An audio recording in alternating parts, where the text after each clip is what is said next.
So just give me 1 second. Okay, perfect. So we are now live on our Bachpan Play School YouTube channel. Sir, can you hear me? We are now live on YouTube. So let me quickly introduce both the doctors from Rainbow Hospitals that we have here today. They very graciously took some time out from their busy schedule to be here with us today, so to talk to us about precautions during COVID and to help us understand what we could be doing effectively at home during this pandemic. So I apologize for the delay. It was a little bit of a technical glitch on our side. So we are getting started a little later than planned. So let me get right into it. Let me introduce Mr. Satyanarayana Kavali, sir. He is a consultant pediatrician at Rainbow Children's Hospital, LB Nagar, Hyderabad. I will not take too much of his speaking time, so I'm going to hand it over to Mr. Satyanarayan, sir, to get started. So, sir, I know you have a video to share, so please get started, and whenever you want me to start playing the video, just let me know so that I can play the video. All right, over to you, sir. Sir, please unmute yourself.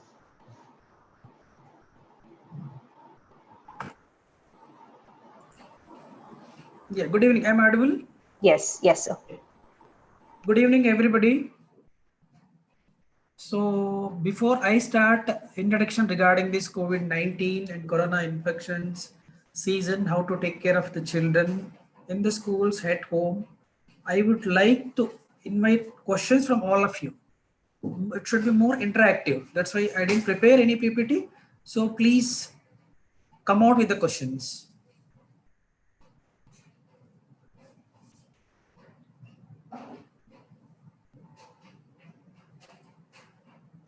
Hello.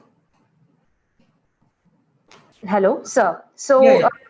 okay, just ask me the questions whichever you have, so that I can be answering all the questions one by one. Okay, so teachers can post, this is to all the teachers who are watching. Yeah, you can post all your questions on our YouTube chat. Whatever questions you have for both the doctors, you can please, hold on. Yeah, you can please, type on the YouTube channel, and I will pass those questions along to sir. So till we get questions, you can get started on whatever it is that you wanted to talk to them about. So far, I don't see any questions. So I think, you can start talking about what you wanted to talk to the teachers about today. Yeah, good evening, teachers. Before your questionnaire, I would like to say a few things which are very common, and nowadays everybody is listening to in your print media as well as print media also, like how to take care of. Probably the schools may not be starting by the end of this year. What I feel, everybody is saying maybe in the month of August or September, and somebody says October, but I don't think it is going to start in this year. That is one. And second thing is how to take care of. The thing is, like, if you ask me the questions one by one, I can answer. The thing is here, one is recently I read one article that is regarding the schooling given by NCRT, where schooling should be on alternate days, and it is like batch wise, and number of people limited to the class, and spacing between the student, and you have to ban the games, you have to ban the lunch. So many things are there. So how to take care of, if you ask me the question, then I'll be answering you in detail. So we have our first question. Yeah. So this is from Jnanosna Darba. Fine. So she's asking what precautions can be taken for kids to save them from corona. Yeah, this is generalized question. See, as a mother, it is different. As a teacher, it is different. As a mother, they have to take the precautions like sending them to the school with a bag, water bottle, and one more add-on will be sanitizer along with the water bottle from parent side. And once they go to the school, after going to the school, in some schools, like in foreign, what they are doing is like sanitizing the complete bag, shoes, hands, everything, and then they are allowing the child or kid to enter the school. From your point of view, from teacher's point of view, So many things are there. One is right now what you do, like teaching. One is teaching. Second is sharing. Sharing in the sense sharing of even the pencil, eraser, books, homework book, classwork book. So many are there. That is one. Second thing, lunch time. How to take care of the lunch? Because all of them now, see, usually previously we used to tell them like socializing is more important. Now we have to take a U-turn and tell that desocializing. They should be away from each other. And even sharing, we used to tell them you have to share your box. Now we have to tell them don't share your box. Everything it goes in opposite direction. The same thing, like lunch and grouping. Not more than 2-3 people at a time should have the lunch. Play, there is no play right now. Okay, and then regarding the homework and correction of the homework, it is very difficult right now because once you give the homework, they carry that to home, they do homework, they come back. At their residence, we don't know what is the condition. If anybody is having asymptomatic coronavirus or infection, he carries the homework book to your class. You correct it, and you as a teacher, you can transmit the infection to everybody in the class or section. These are practical problems. So how to take care of the homework, how to take care of even the classwork, and other issues like while going out of the school. It cannot be like initially like all the sections together they are running out of the school. That used to be the one of the happiest moment for all the kids. Now it may not be there. Like section by session, they have to come one section, then another section. That too one by one, you have to allow them to come out. Even I'll come out of little bit out of the school also. Like usually if you go to any school after the school hours, between if the school hours are from 9 to 3, if I go around 10 o'clock, I don't see any child in outside. But lot of auto people will be there chatting there. So these are also very important things to be taken care by the school administration. So these are the minimum things you have to take care. Next question, please. So yeah, the next question, I think a couple of different teachers have posted similar questions, and I'm also personally really curious to know this. This being the monsoon season, can you suggest any immunity booster recipes that can be prepared at home? This is by Monica Mandy. Fine, fine. No, this is nothing like seasonal related immunity. Immunity is in general. So immunity, I'll tell you a basic what exactly is the immunity. Immunity means it is three things are related to immunity. One is God-given immunity. It is individualized, subjective. It varies from child to child. Second, immunity is given by the mother. And again, immunity is given by the mother in the form of first one in the form of breast milk, second one in the form of good diet. So again, good diet will give you good immunity.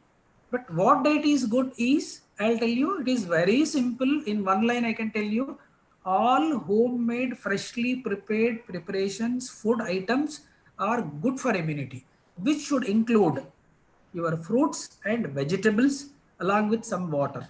These are very important. So if you have regularly, like whatever, like south or north, whichever the food you take, so freshly made homemade, like if I give you the south example, idli, maybe idli or idli dosha or whatever puri, or rice in different forms of rice. It can be different forms of rice, like so many are there, I don't know, but different varieties of rice are there. So all these preparations in particular can enhance the immunity. But to increase little more immunity, actually so many preparations are there in the market, but really nothing is going to help you. But good diet and little bit of a glass of milk with some added, probably if he's not taking a proper food, maybe added any of the brand items, I cannot say, some additive, maybe Horlicks, maybe Boost, maybe Pediasure, so many are there. So that can be given a little bit more. But fruits and vegetables in the diet are a must. If non-vegetarian, they can take a little bit more of non-vegetarian items also. These are the things which are going to give you immunity. With this, even the sleep is also very important. To have good immunity, good sleep, good diet, indirectly it is going to enhance your immunity. These are the things or tricks you have to improve. Next, please. Sir, on a related note, because we are talking about immunity, what is your opinion on multivitamins? Should we be looking, buying multivitamin tablets, or is the diet enough? No, diet is enough. See, particular if any patient is there where the deficiency is noticed, then it is required in the form of syrup or tablets. Otherwise, in the diet, we have the balanced diet where your fruits, vegetables, and the regular diet where pulses, cereals, rice, and everything is included in that. It contains everything. Nothing is required, especially, and vitamin D can be given add-on because the vitamin D is related to the sunlight. It can be given as add-on, but not regularly. But you can prescribe if, see, for example, previously we used to walk, we used to get exposed to the sun, we used to have the play where you can get exposed to the sun. Now everybody from the home, they start with auto or van or car, they just enter the school. In the inside the school, they are in the classroom. Once they come out, and after that they go home, they don't have any exposure to sunlight. So that is the reason almost 70 to 80% of all the children, even the newborns also, we are starting with the vitamin D. So that can be given not regularly, once in 4 weeks, for a few weeks can be given, 4 to 8 weeks can be given. That will help you related to vitamin D. Whereas other all multivitamins, nothing specifically is required as a vitamin or syrup. Next question. Got it. So I think another common theme in these questions is this being monsoon. Are there any safety measures you should be taking?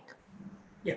Monsoon, now the problem is, in general, monsoon usually the infections will increase in the form of upper respiratory infections, maybe flu or diarrhea, and waterborne illness, maybe your typhoid, or because of this season, even malaria. So many infections will increase during this season particularly.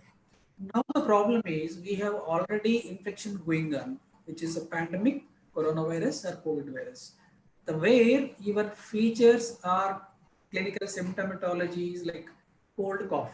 So now it is very difficult even for the doctors also to find out whether this cold cough is because of your just seasonal infections or COVID. That would be the problem. So for this, what measures you have to take is the regular measures only, like not going out. See, we are taking little more measures, coronavirus related, COVID related. Already we are taking good measures. If you take these measures, the same measures will apply to the regular thing also. Like for example, malaria, you have to avoid mosquito bite, even the dengue and other infections also. And the second is going out, it has minimized. Probably now the diarrhea cases may come down because you are not going out, not taking any outside food. So it may come down. And even the waterborne diseases, because you are not going out, you are not drinking water anywhere elsewhere. So probably it will also come down. So number of infections may come down. But dengue and some few other diseases like flu, we cannot expect. Next season, it is going to be the combination of your regular seasonal infections with the combination of present pandemic infection. So that we should be little more careful. That's it. Sure. Next, please. So Jnanochna ma'am is also talking about physical exercise. She's talking about how physical exercise is also needed. So it's not a question; it's more of a statement. So yeah, I think you basically touched upon most of the questions that we got so far. And if teachers, if you have any other questions, please continue posting on the chat box so that you can get your questions answered. Anything related to what precautions you should be taking at home, outside, anything at all regarding COVID, please post on the chat box and we'll answer all the questions. So we also have your video ready. So whenever you want me to play the video, just let me know. I'll start the video.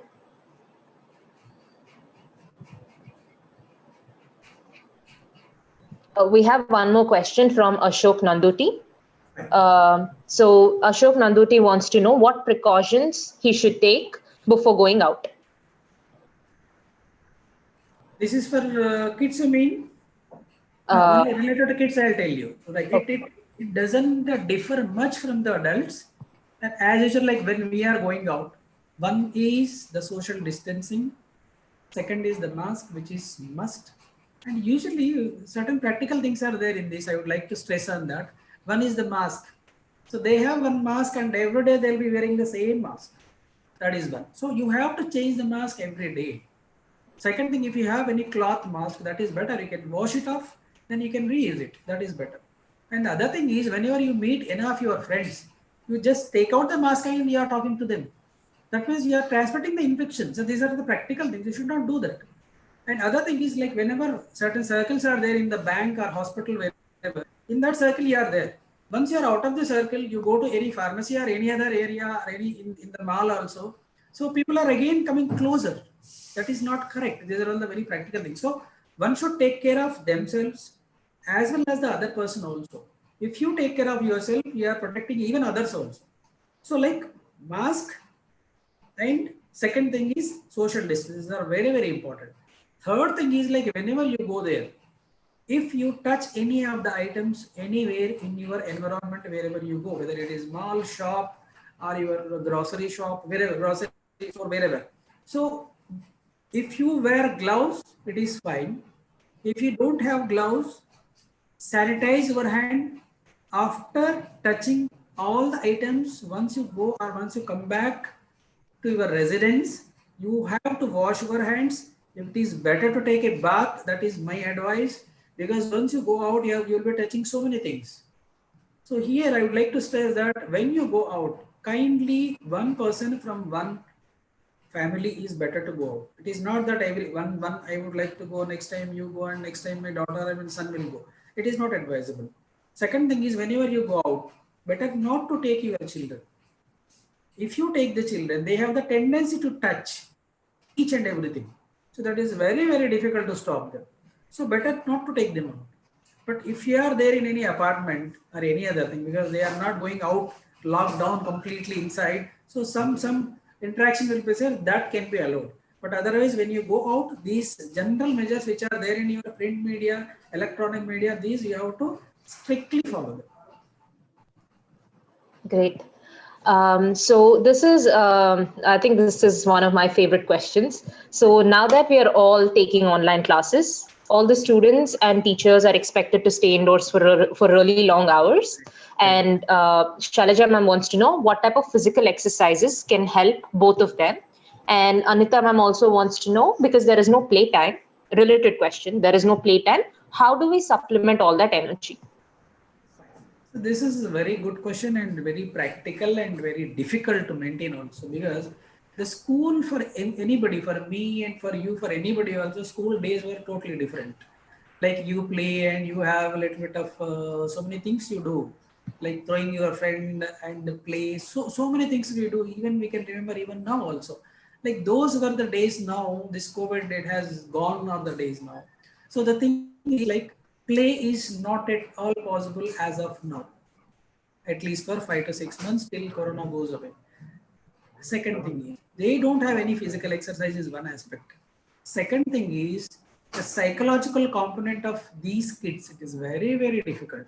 Like maybe as a doctor, as a psychological teacher, or anybody can say ki, like they should be like inside the home, inside residence, or inside the school, wherever they are. But so many things are restricted.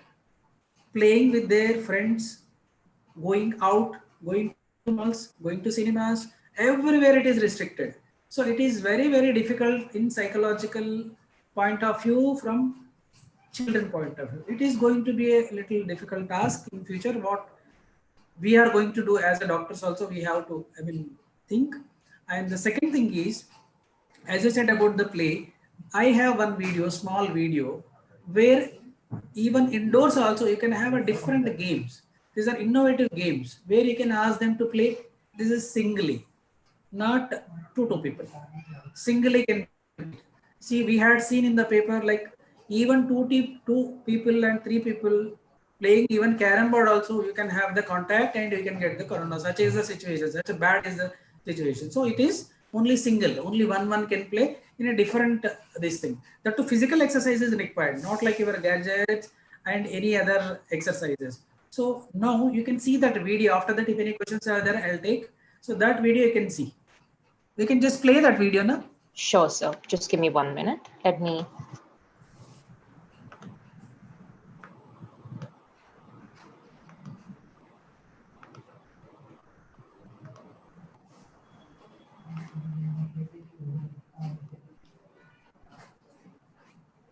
Just one moment, sir.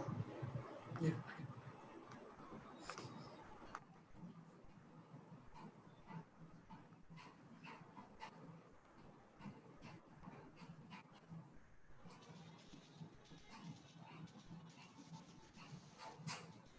Yeah, see this game, it is, I received in one of the WhatsApp messages.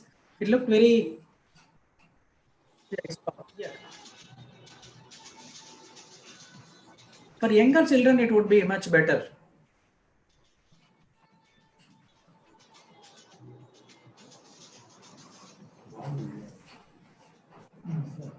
Like you have numbers, you have alphabets, you have different jumping, and you have skipping and push-ups, planks. So many things are there in this. So this type of exercise activity one by one can be done, and little more innovative things can be included to this whatever we have.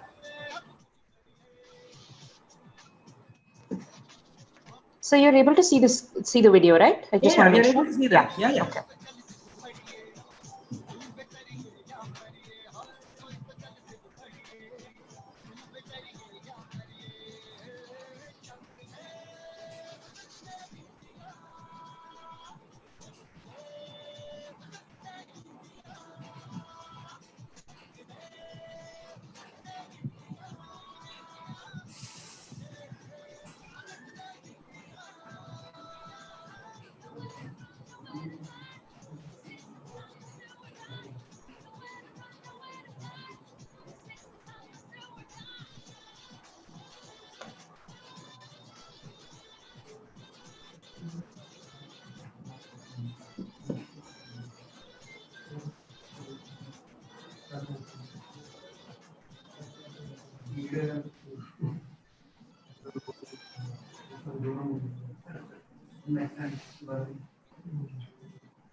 Okay. Back to you, sir. Fine. So any more questions? Yes. I think we have a few more questions. Yeah. So how do we? Okay. So one of the questions is, are the symptoms of COVID-19 different in children than in adults? Yes, From yes. Bhagyashree. Yeah, yes. The thing is like the point is a good question actually. The, uh, thing is like this is all over the world. In adults, it is the cold, cough, and fever. These are the main symptoms in adults. But in children, you have so many other things also and non-respiratory. Like other than cold, cough also. So what you have to do is you have to take care of other than cold, cough. Like one is conjunctivitis. If you have conjunctivitis with fever, that is redness of eyes with fever, you should be careful. That may be the initial symptom of fever COVID. Second, severe pain abdomen with fever. That may be loose motion, stomach pain, may also be the COVID infection. These two things are little more common in children than adults. And even cold cough also they are there. But added to the regular cold cough, these 2-3 symptoms are also more common in children. This you have to take care, because once you start the school, you have to screen all the children before the entry.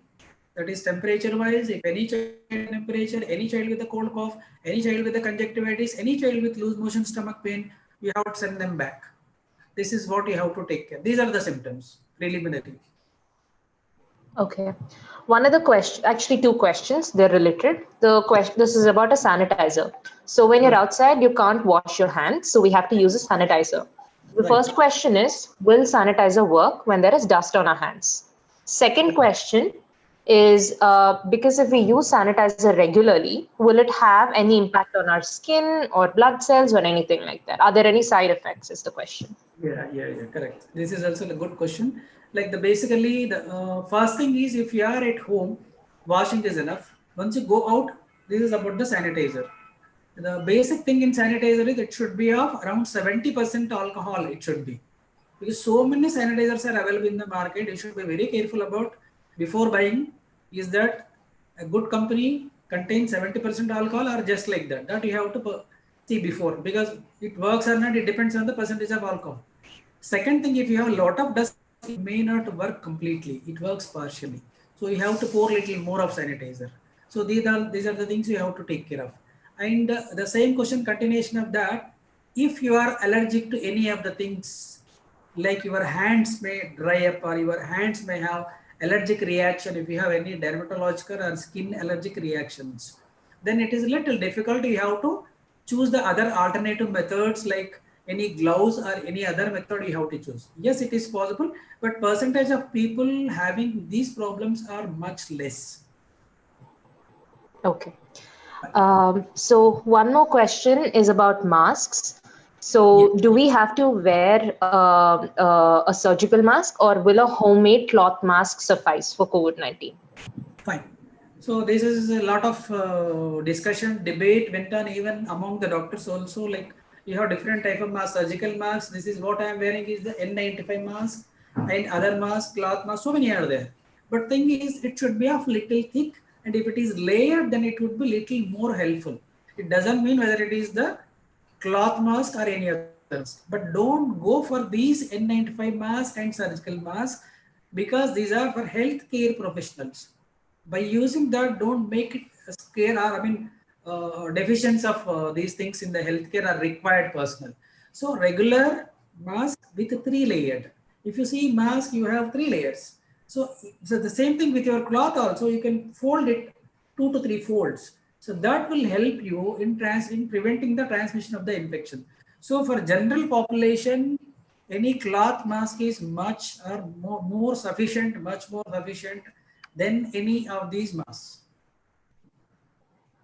Okay. So one other question from Padmavati is, if anybody at home is affected by COVID, how do we protect the children at home from that person?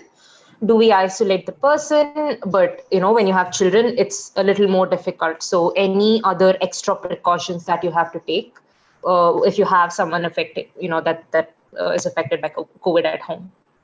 Yeah, it is very difficult, because once any particular person is infected, he is at home and he is advised to take home isolation. Basic certain things should be there at their residence, otherwise he cannot take care of that home isolation. Point number one, they should have the isolation room which can be used by only that particular affected person. Second, he cannot come out of that room. He has to clean the room. He has everything he should do, including his clothes and everything. Only food can be given to him, and that too wearing mask or any of the, cloth or any mask, and food can be given to his room. And after the food, after he takes the food, it will be given back, and those items, whatever is used by the patient or isolated carrier or whatever it is, these things should be properly sanitized. Sanitizing not exactly the sanitization, it is washing that in hot water for at least 10-15 minutes with gloves. So these are the minimum precautions. And nobody can go to enter his room till he becomes normal, that is up to 14 days. Now few people say even 21 days also he is infective. So it is very, very, very difficult if you have kids and not allowing them to go to his room, whether it is grandparent or parent. It is very, very difficult. So my advice, if kids are there, you can go out of your residence and somewhere any of the hospitals or any of the government isolated places, that is the better place. Okay. This question is from Aruna Gumala. She's asking if wearing a mask continuously reduces oxygen level in our blood. Yeah, correct. Now, what happens now? Like if you wear continuously this, see, that's why I'm taking out now. So if you wear continuously, see, the basic principle of wearing mask is it should be very tight. Otherwise, it is not going to prevent from infection. So it should be tight. Once it is tight, you are breathing in and out in that mask only. So that means you have rebreathing problem. So what we do is after some time, we have to just take out the mask. That facility we have. But the doctors who are working in COVID hospitals, at least 4 to 6 hours, they have to wear a double mask. This one and one more mask and one shield. So many things. It is very, very, very difficult for the doctors who are working in COVID hospitals. So it is basically, it will give you problem. Certain people, they may not tolerate it also, but as a like you people in general population, what they can do is after 5 or 10 minutes, if you are feeling little difficulty in breathing, just take it out from the back, not from the front, from the back. Don't touch this area. This is completely, probably, maybe completely with your virus, so don't touch. It should be from the back side of your cloth or any of the mask. Just take out for some time, breathe. You go some, to go any corner, just again you can put in like this. That is what you can do. Okay. So, sir, I think you basically covered most of the questions. There's one more about any recommendation for specific sanitizer for sensitive skin. Do you have any such recommendation, or is it just any sanitizer? No, it is any sanitizer you can use, but the percentage based you can try like little less percentage, around 60 also it works. So 60 to 70% alcohol if you try. See, for example, 70%, 80% alcohol, it was a problem for your skin. If you try little lesser, diluted, then probably it may work. That you can do. Otherwise, you have to consult the dermatologist. They will give you alternative solutions of what to do in place of the sanitizer. Okay. We have one last question from Sunita. So she wants to know, or so her question is: we heard that women are affected faster than men. Being a woman, how can I protect myself from COVID? Is it true that women are more affected than men? No. Okay. No, men are more affected, not women. Okay, and that particularly so far it is the little older age group, like more than 50 years, little more affected. But people are there, even 20, 30 years also they died. Recently one orthopedics PG also died. So many are there, even the younger age group also. But usually people who are vulnerable are one age group. Luckily, as a pediatrician, I am very happy that my kids, the younger age group are little spared. The second thing is like if you have any underlying disease, maybe cardiac, asthma, or any respiratory, or any of the problems, they are little more effective. Or any cancer patient taking medication, they are more vulnerable. So these are the group of people like diabetic, hypertension. These are the people who are more vulnerable to this. And even morbidities, even deaths are also more in these cases otherwise. Fine. I see. So thank you, sir. I think you answered basically most of the questions we got. So, that's it from our teacher's side, I believe. Yeah. Finally, what I would like to say is a few salient things what you have to do as a teacher from the school point of view. One by one, I will tell you 5, 6 points. One is The entry of the student, this is probably, this may not happen this year. If it all happens, you talk to the parents, parent associations. That is one. Because if they opt for any e-learning, you just give them e-learning. And younger age, particularly try to avoid primary school till maybe around 8-10 years. That is one. If, I mean, parents association, talk to them, give them e-learning. Second, you have second option of one e-learning alternate days and school alternate days. This is second option. Third, this option also, in the school option also, section wise minimum number should be there. Example, if your student strength is around 30, try to limit that to of 15 strength. And usually one of the article I read, it is like the name is also mentioned on the table. They have to just sit on that particular table. From there, the next table would be around 1 meter. After that, only your second student is going to sit there, and they cannot touch any of the objects. So these limitations, restrictions, we have to impose on them. And the third thing is like the homework. Usually, you are like more homework will be given, and they carry the books and classwork, so many things. So what I suggest is, as a doctor, we have to cut down the transmission in the form of articles. So classwork in the class, homework if they carry, they cannot carry it back to the school. Homework books at home, and they, if they have the facility, they can upload, can be uploaded, and you can correct it digitally. That is much safer, even teachers also, students also. So that you are just cutting down one of the transmission, that is homework related. Place anyhow you are cutting down. And lunchtime you try to cut down and make it 2 or 3 little farther, sitting little, maybe 1 meter away. 3-4 children can sit together without any sharing. They can have the lunch, otherwise they feel very bad. So that can be done. And the timing of lunch section wise can be different. And the finally one more thing which I would like to list, school timings also. Probably younger age up to 5th class, you can have 7:30, 8 o'clock, and late half an hour gap. And entry and exit also is very, very important. Entry of the students from entry gate to the section. There should not be any of crowding, not even 2 people. Allow them only one by one, one by one. And even exit also, that is to be taken care by your PT teacher or the class teacher or whoever is there in the class. It should, exit should also be like that.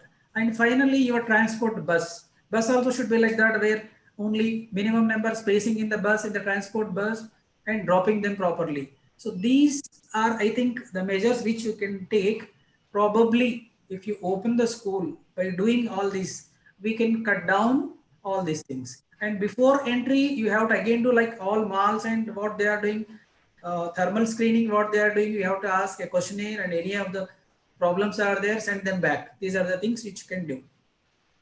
Okay. Questions or any other thing, I'll hand over to my colleague, Dr. Sirisha. Okay, I think you answered all our questions, sir. Thank you for that. Okay. Thank you. Thank you. Thank you, sir. Fine, fine. Dr. Sirisha, I can take over. Thank you, Dr. Satyanarayana. I think Hello, ma'am. You have covered half of my topics, sir. So you made my work easy. I'm going to elaborate a little more on what Dr. Satyanarayana already, explained. I'll can you enable? Yes. Ma'am, so I'm gonna have to share the presentation because I'm live streaming it. So I'll share my screen and just guide me along. Let me know when I have to change the slide. Okay.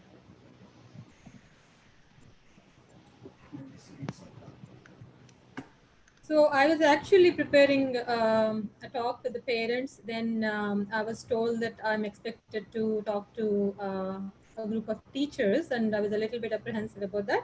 But then I realized that teachers are most if not all teachers are parents themselves, and they're actually in more advantageous position in that they can be better advocates for their students' parents, because parents give much more importance to whatever information comes out of teachers' mouth.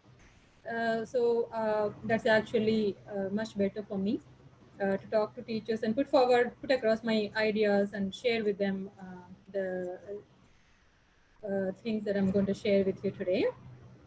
So can you make it slideshow? I'm sharing my screen right now, ma'am. So your first slide is visible. Can you make it slideshow? Can you make a Sure. slideshow?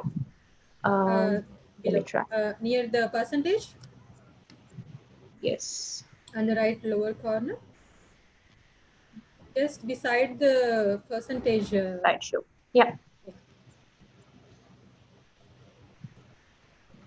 Got it right? Yeah. Yeah, it hasn't started. So you want it to play on its own? Just one second. No. It'll start. It'll come. The entire screen. The slide will show in the entire screen. Yeah. Just beside the percentage, there's slideshow icon, right? It is on slideshow right now, ma'am. Oh, okay. Because I'm not able to see. Okay. Yeah, you can. If you can go to the next slide. Yes. Okay. Somehow I'm not able to see. It's a bit delayed, I think. Hold on. Let me just start over then. Hold on. Okay. So is this better? Yeah. Can you go to the next slide? Yeah. Yeah. So what do we mean by health for a child? Yeah. Next. You can keep on clicking with 2 seconds. Is it just absence of illness, or is it just staying free from injuries? Or is it having good physical growth, or is it being energetic? It's actually a combination of all of these. Next slide.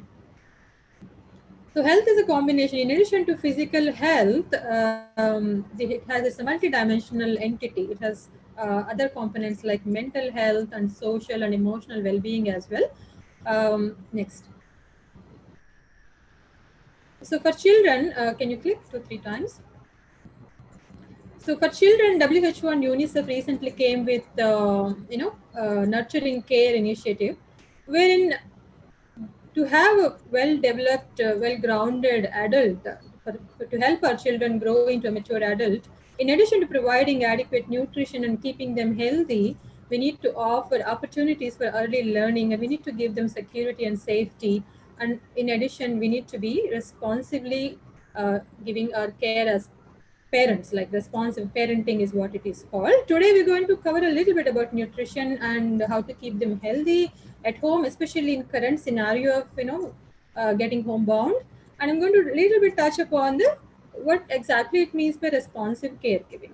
Next slide. Next. So as we all agree that as we all agree that kids should be out in the sun playing. Next.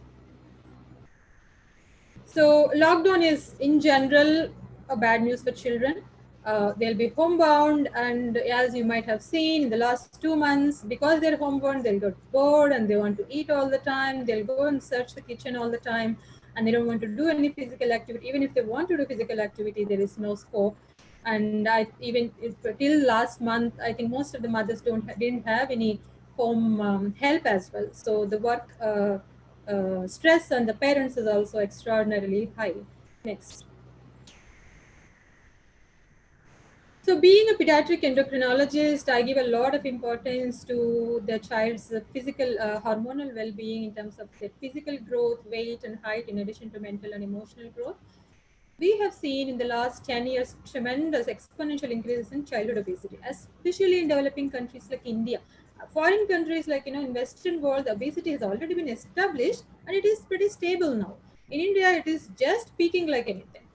And the COVID situation, the lockdown situation is going to absolutely make it, where there are already few studies who have come up showing in the last 2 months itself the obesity rates have increased, and it's going to continue like that. And we know that obesity is a major risk factor for many illnesses, and it can actually affect immunity also. Next. Next. So a lot of questions, like I think Dr. Satyanarayana has already touched upon this, and the commonest question we get asked in our clinics is there anything I can do to boost my child's immunity? Can we give some syrup or can we give some powders? There are only, like Dr. said previously, there are only 3 components that can help your child's immunity. We're all born with certain immunity.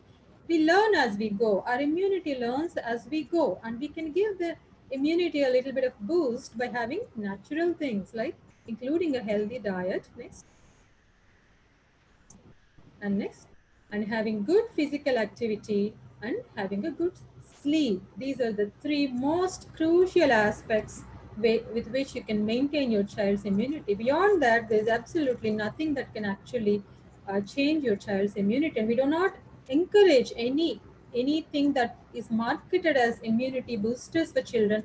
And most of the times, they do have unnecessary calories to make it yummy for the children. There'll be a lot of added sugar in that, so that kids keep on asking. And as parents, we feel that, okay, I'm giving a good thing to my child, which is actually not the case. Next. So let us start with the diet. We're going to touch upon diet, physical activity, and the sleep. Let us touch upon the diet. First thing is we need to know what is right. Next. So I'm going to touch upon, for any mommies who are parents to a very young child, we have to start at the very beginning. Our first steps have to be the right steps because they go a long way. We don't have to go with the costly pre-prepared baby foods. We have to actually start with homemade whole grains, fruits and vegetables, and we need to make sure that we include some protein in our food, because most of the South Indian vegetarian diet is generally less in protein. The commonest source of protein for South Indian diet is lentils, which is our dal. And in addition, if you take dairy products and eggs and soy products, and under the first 1 year, it's essential, it's crucial that we do not introduce anything with added sugar or jaggery or honey, especially biscuits. Most of the times I see parents starting the first food as biscuits with milk, which is to me is an atrocity. So a biscuit should not become a first food for a baby. 6 months to 1 year is the most crucial time. The infant's tongue is very naive. This is the time when we're going to teach them to learn to love fruits and vegetables. Taste is a learned thing. We can train our taste buds to learn to love certain food items. 6 months to 1 year is the most crucial aspect. Next. So force feeding is another very common issue that we see as mothers. Mothers have a lot of nesting instinct. They want to provide for their kids. They want their kids to finish their meal, which most of the times actually worsens the situation. We need to respect the child's satiety cues. We need to understand when the infant is actually feeling full, and growth is not an everyday thing. Kids do not need the same amount of food every day. When the growth is in spurts, kids eat a lot more, and sometimes few days they don't grow that much. So they don't need that much. They won't be hungry, but they'll be active, they'll be playing around. They just don't want to eat. So we don't have to force them to eat, and most importantly, we should not be compensating with junk food and milk. Sometimes mothers feel, at least let them drink some milk, at least let them have some biscuits. That is an absolutely wrong idea. Next. So establish healthy responsive feeding. We can start with the breakfast, especially for school going kids. Breakfast is the most important meal. For adults, it might not be so important, but for children, a growing child should have a good breakfast to have a good school performance also. And chocos and honey loops are no breakfast. They're just junk, eating first thing in the morning, and neither biscuits and milk is a good breakfast. They can have a bread, they can have a banana, they can have a toast, they can have idli, dosa, whatever is available. Next. So other than breakfast, how many times should we give the meals? Generally 3 regular meals, breakfast, lunch and dinner. And snacks are not essential. We need to understand our activity levels when we were children are much different than our children's activity levels. Our kids don't play that much, even if they go to school. So they might not need 2-3 snacks every day. If a child is really, really active and playing, definitely you can consider 1 or 2 healthy snacks. And grazing, constant grazing through the day, especially during this time. Every hour going to the kitchen and checking for food. And parents have an important job in learning why the child is eating so many times. So most of the times it's an emotional eating. Most of the times kids go into the kitchen because they're bored, or because they're lonely, feeling lonely because there are no friends. because they're feeling stressful about something, or just because they're watching TV, because there is an association that's established early on that, you watch TV, so you have to eat. The mind says you have to eat. So these things have to be dissociated. We eat on time. We don't eat whenever we feel like. Next. So another important concept I want the parents to understand is choose my plate. It's always a good idea to have a slot plate. We have that steel slot plate. In our childhood, it's better to use for all kids. And most important thing is in the slot plate. Next. So in the slot plate, the bigger slot is not for our carbohydrates, not for our main meals. The bigger slot is for our fruits and vegetables. The smaller slot is for our grains, which is either your idli or dosa, or upma, rice or chapati. And another small slot is for protein, either dal. If you can see the example, Mediterranean kind of example here on the left side and the right side, typical Indian, North Indian dish. You see half a chapati is more than enough for a toddler. 1 to 4 years is toddler. See, half to one small chapati with a good amount of vegetable and a fruit and a glass full of milk, water or milk or buttermilk. So water, milk or buttermilk. Only these three are allowed liquids for any child. Next. And these toddlers, most of the times the parents concentrate on the amount of food they're eating, which is the least of the concerns. The quality of the food that you're providing, even if they eat 2 spoons, 1 spoon is vegetable, that's perfect. And food discipline is what matters. We're going to see what is food discipline. Next. And to avoid snacking, the most important thing is from tonight itself, tomorrow morning itself, you're going to go and sort out your kitchen. You're going to go and clean your kitchen. Eliminate all the high calorie bakery items. If you have food in your kitchen, of course, you're going to go and, if the first thing that comes when you open the cupboard is biscuit, of course, you're going to have a biscuit. I'm going to do the same thing. How can you expect a child not to eat when there is food available? Don't make it available. Next. And prefer whole fruits rather than fruit juices and smoothies. I'll tell you why.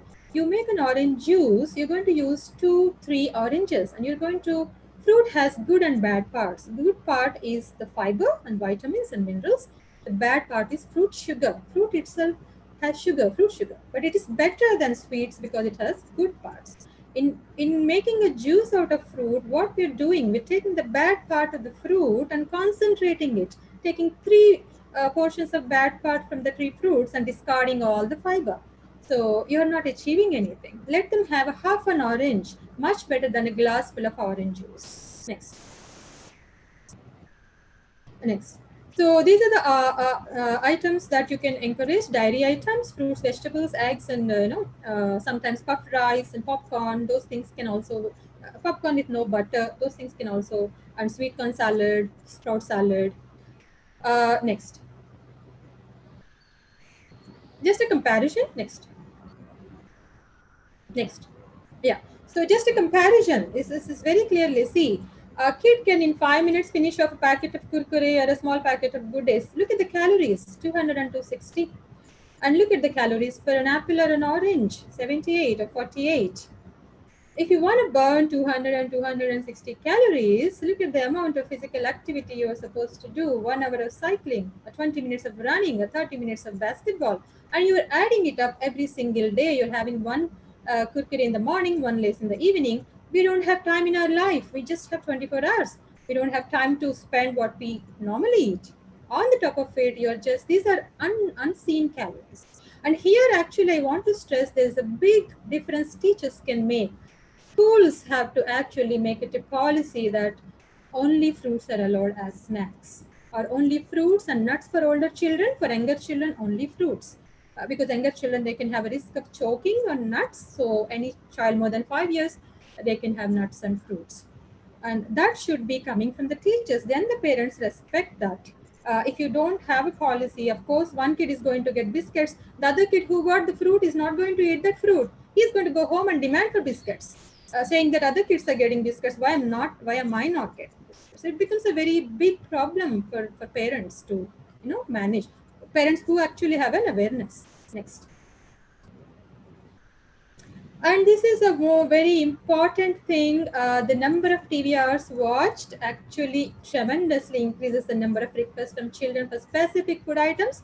I know for choco pies, going and buying chocolates, whatever the rubbish that comes on the television. Uh, so 90% of whatever advertisement comes in the TV is garbage. That's what I read.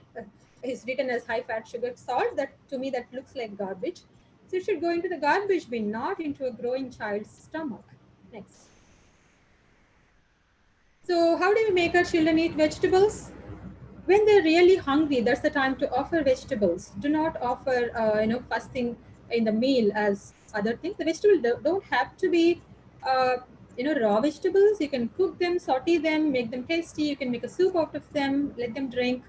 Whichever way, you can sneak greens into smoothie kind of a soup, and involving children into cooking goes a long, long way. They learn to love vegetables, and involving children in veggie shopping goes a long, long way. Might not be right now, but sometime in future. Next. And this is another crucial thing, one of the last thing on the eating aspect, diet aspect. What is mindfulness basically? This is increasingly being recognized as very important aspect for many things. So mindfulness is paying full attention to what you're doing, the thing that you're doing right now. So mindful eating means eating, concentrating on food that you're eating. So to put away your phones and computers and tablets and turn off the television when the child is eating, dissociate feeding and watching TV. The kids can finish off food quickly, go and watch. It's okay. And cooking and eating together with children is another great way. Next. Next. So get children involved, and of course there are a few books which might help. We can recommend them to parents, like Green Eggs and Ham, the Dr. Seuss book, and Very Hungry Caterpillar, etc. And of course, when your children are grabbing for unhealthy snacks, don't hand them over the whole bag of chips, please. Just put them in a small bowl and offer a portion, and that's it. Next.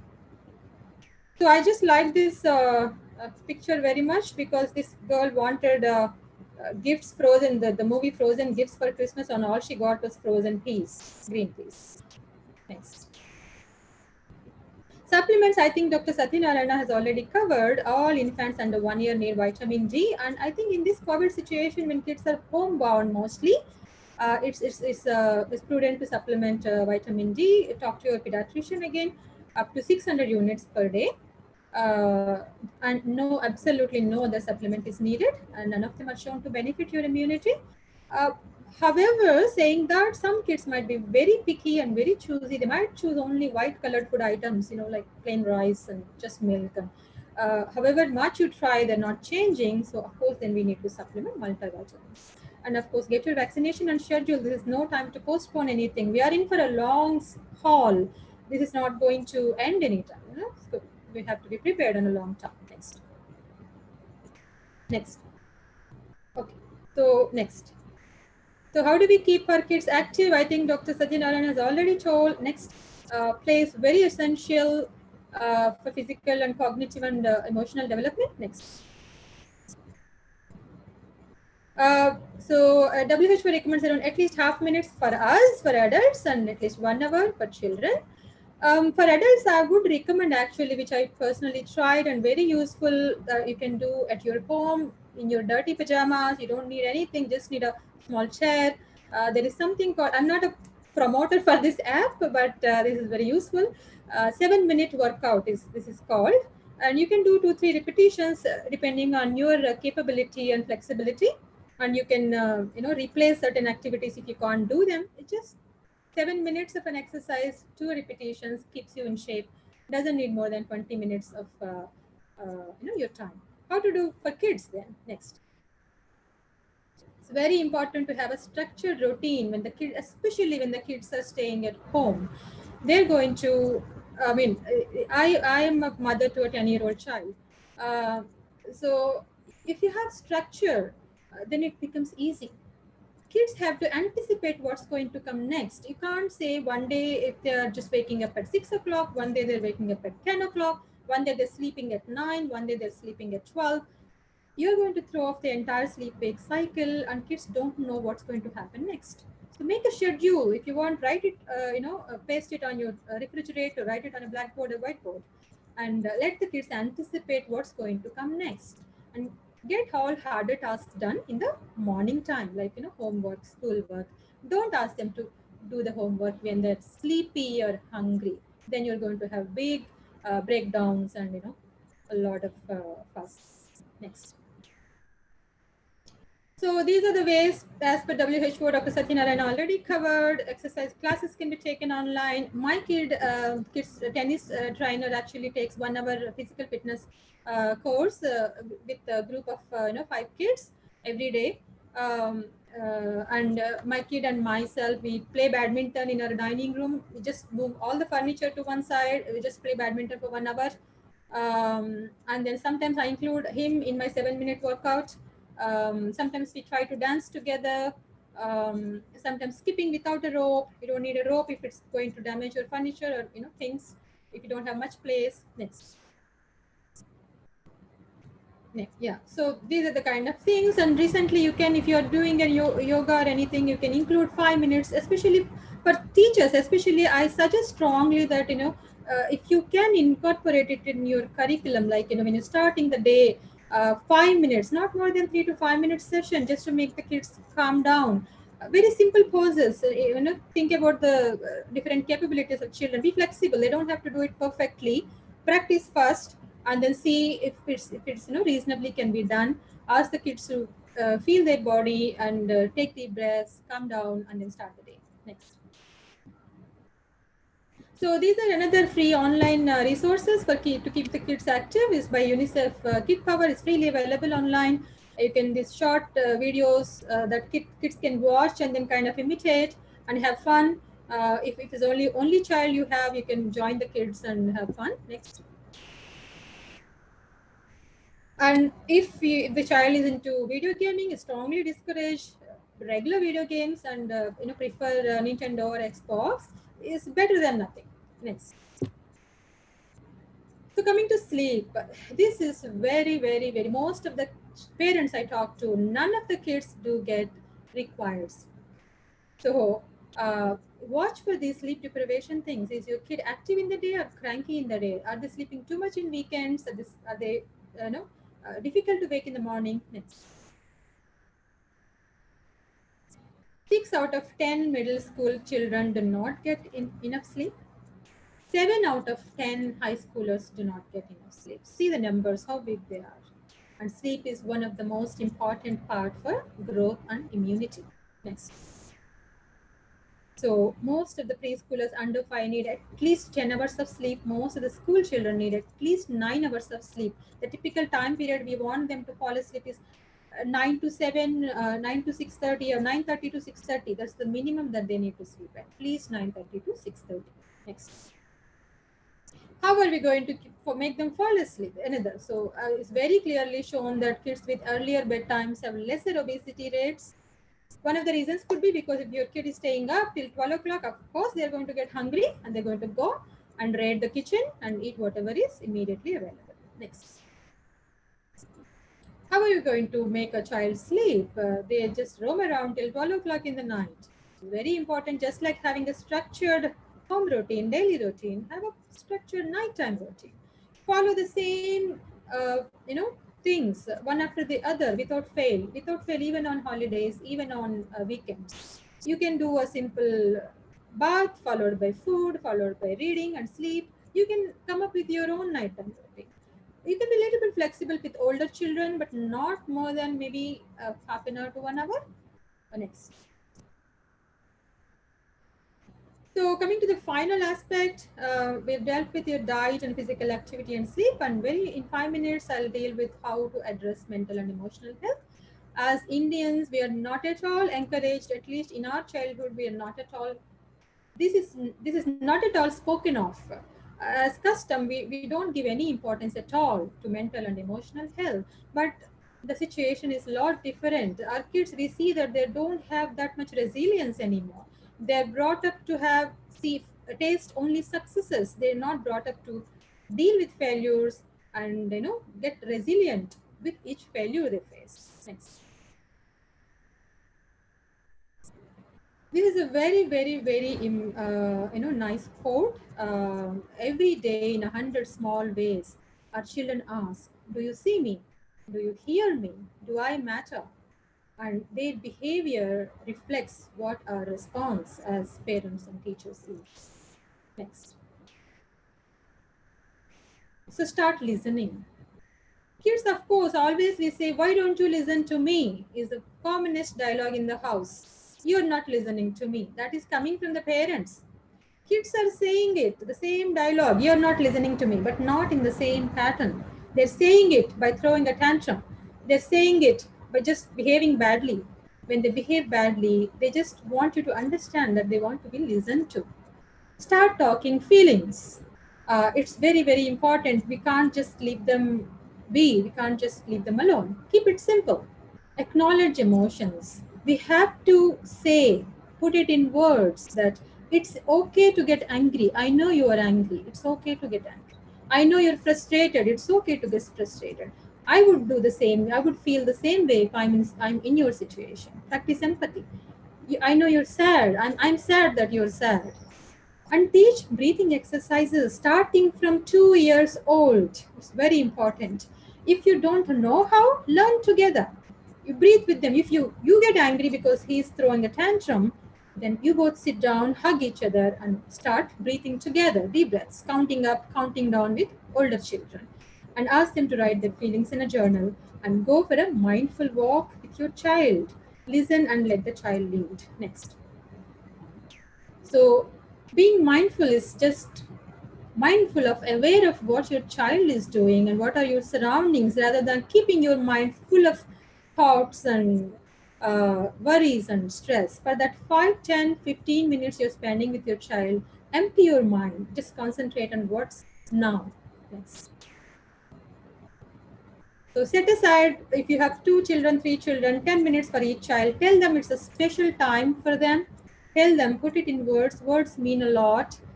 We have to see, parenting is not something we are born with. Parenting is something we learn on the go.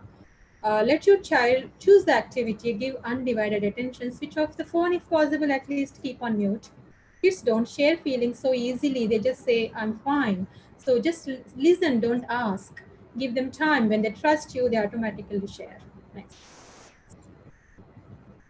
If they're asking questions about COVID, of course, you're going to be honest with them. Tell them it's okay that people are getting sick. Most of them are getting better. Teach them hand washing, make it fun. Tell them social distancing is important. Tell them because you're taking precautions, your family is going to be okay. So you have to reassure them. Next. So this is a couple of final slides. So dealing with bad behavior, most of the times kids don't want to be bad. If they're behaving badly, there is something underlying there. Either they're bored or they don't know any better. Most of the times you can just divert them, give them something else to do rather than punishing them or shouting at them. And try to direct your attention to reinforce good behaviors, praising good behaviors. And sometimes it's okay to not to respond to a bad behavior. A child running around and you don't want them throwing down the chair, running with the chair. Sometimes, as long as it's not dangerous to the child, as long as it's not dangerous to somebody else, it's okay. You can tolerate certain behavior. Next. And use consequences. Consequences do not mean punishment. Punishment is entirely different. Consequences is you behave badly, you face consequence. Come to a deal with your child. Agree beforehand itself. If you behave such and such, you are going to have such and such consequence, and don't have very difficult to follow through consequence. Like you can't tell a teenager saying that if you behave badly, if you don't sleep by 9 o'clock, I'm going to take away your phone forever. That is not going to happen. You can say, if you behave badly, I'll not allow you to handle the phone for a week, which is possible. You can do for a week. You can't do forever. The teenager knows that you're bluffing. So choose a consequence that you can follow through and do follow through, and stay calm when giving consequence, and don't feel like it's a punishment. It's not a punishment. Next. So finally, when it becomes overwhelming as a parent, even as a teacher, actually, when I actually start to teach my child, I recognize the importance of teachers, and my respect for teachers has tremendously gone up. with the way they stay patient and teach the children. Next, when it becomes overwhelming, you just pause. You take a breath for 2 minutes, and take a breath. Feel your body. Feel the presence, the touch of your body, the feeling of breath into your lungs. And next, and for 1 or 2 minutes, just feel the breathing and your body and your thoughts. Next, and remember that you're not alone, and everybody is facing the same situation, and it's very important that we connect, we talk to friends, family, and support networks every day. So that's all. Thank you. If there are any questions, I can talk.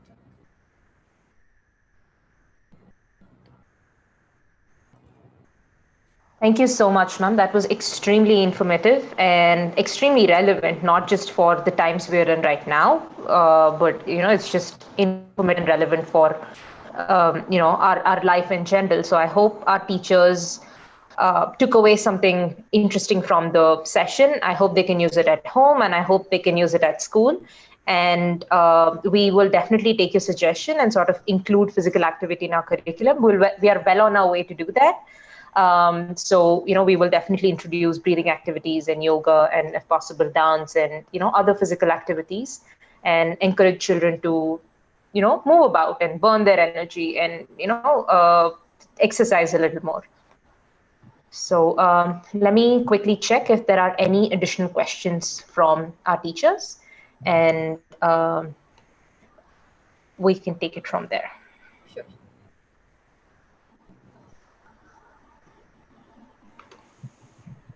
So I think you basically touched upon most of the most frequently asked questions, and I think we just have a couple more. So let me just quickly see.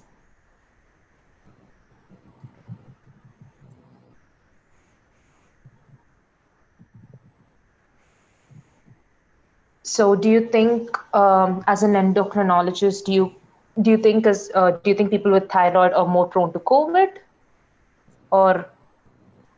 As a general answer, no. Thyroid illness is a very mild illness in terms of the endocrine disorders that we face. As such, we don't have any evidence that thyroid people are either more prone for COVID or more at risk for complications. None of them. Even children with diabetes, they're also not at risk for complications, as long as their control is good, as long as they're good and regular with their medications. It doesn't put them at any extra risk when compared with other people.